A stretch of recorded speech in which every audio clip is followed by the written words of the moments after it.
ದಸರಾ ಹಬ್ಬದ ಸಂದರ್ಭದಲ್ಲಿ ಗೊಂಬೆಗಳನ್ನ ಕೂರಿಸಿ ಆರಾಧಿಸುವಂತಹ ಪ್ರತೀತಿ ಕೂಡ ಇದೆ. ಈ ಜಿಲ್ಲೆಯಲ್ಲಿ ಕುಟುಂಬವೊಂದು ಕಳೆದ 80 ವರ್ಷಗಳಿಂದ ದಸರಾ ಗೊಂಬೆ ಕೂರಿಸುವಂತಹ ಆಚರಣೆಯನ್ನ ಮಾಡ್ಕೊಂಡು ಬರ್ತಾ ಇದೆ. ಇದು ನೋಡುಗರ ಮನಸೆಳೆದಿದೆ.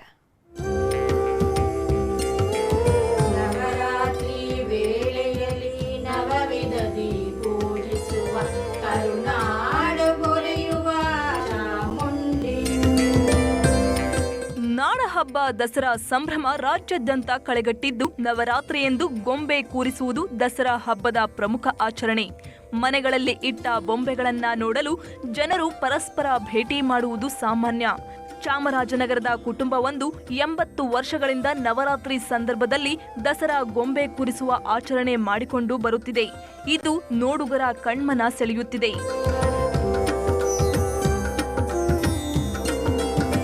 ಮನೆಯಲ್ಲಿ ಸುಮಾರು 80 ವರ್ಷಗಳಿಂದ ಗೊಂಬೆ ಕೂರಿಸೋ ಪದ್ಧತಿ ಇದೆ. ನಮ್ಮ ಅತ್ತೆ ಅವರತ್ತೆ ಕಾಲದಿಂದನೂ ಇದು ನಡ್ಕೊಂಬಂದಿದೆ. ನಾವು ಈ ಮದುವೆ ಆಗಿ 40 ವರ್ಷ ಆಯಿತು, ನಾವು ಅದನ್ನು ನಡೆಸ್ಕೊಂಬರ್ತಾ ಇದ್ದೀವಿ. ನಾವು ಇಲ್ಲಿ ಮದುವೆಯಲ್ಲಿ ಪಟ್ಟದ ರಾಣಿ ಬೊಂಬೆ ಅಂತ ಕೊಡ್ತಾರೆ ಮದುವೆ ಆದವ್ರಿಗೆ. ಅದರಿಂದ ಹಿಡಿದು ಅಷ್ಟಲಕ್ಷ್ಮಿಯರು, ಶ್ರೀನಿವಾಸ ಕಲ್ಯಾಣ, ಮಾದರಿ ಗ್ರಾಮ, ತಿರುಮಲೈ, ಈ ಸಲ ರಾಜರಾಜೇಶ್ವರಿ ಕೂರಿಸಿದ್ದೀವಿ. ಎಲ್ಲ ಮಳೆ ಬೆಳೆ ಚೆನ್ನಾಗಾಗಿ ಸಮೃದ್ಧಿ ಆಗಿದೆ ಅನ್ನೋ ಇದಕ್ಕೆ.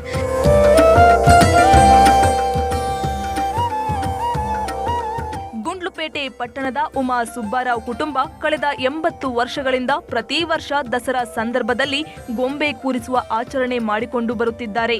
ಈ ದಸರಾ ಗೊಂಬೆ ಪ್ರದರ್ಶನದಲ್ಲಿ ಪುರಾಣ ಹಾಗೂ ಐತಿಹಾಸಿಕ ಘಟನೆಗಳು, ಸಂಸ್ಕೃತಿ, ಕಲೆ ಅನಾವರಣಗೊಳಿಸುವ ಚಿತ್ರಗಳು, ಹಾಗೇನೆ ಶ್ರೀನಿವಾಸ ಕಲ್ಯಾಣ, ಕೃಷ್ಣಾವತಾರ, ರಾಮಾಯಣ, ಮಹಾಭಾರತ, ಜಂಬೂ ಸವಾರಿ ಮೊದಲಾದ ಸಂಗತಿಗಳು ಬಿಂಬಿತವಾಗಿದೆ.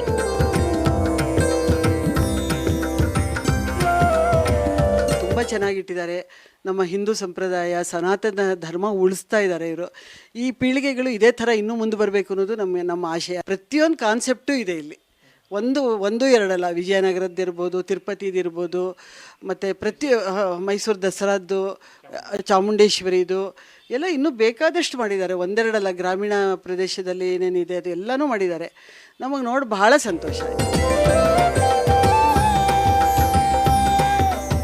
ಪಟ್ಟದ ಗೊಂಬೆಗಳು ಸೇರಿದಂತೆ ನಾನಾ ಬಗೆಯ ಗೊಂಬೆಗಳು, ಹಿಂದೆ ಬಳಸುತ್ತಿದ್ದಂತಹ ಹಿತ್ತಾಳೆ, ತಾಮ್ರ, ಪಿಂಗಾಣಿ ವಸ್ತುಗಳು ಗಮನ ಸೆಳೆಯುತ್ತಿವೆ.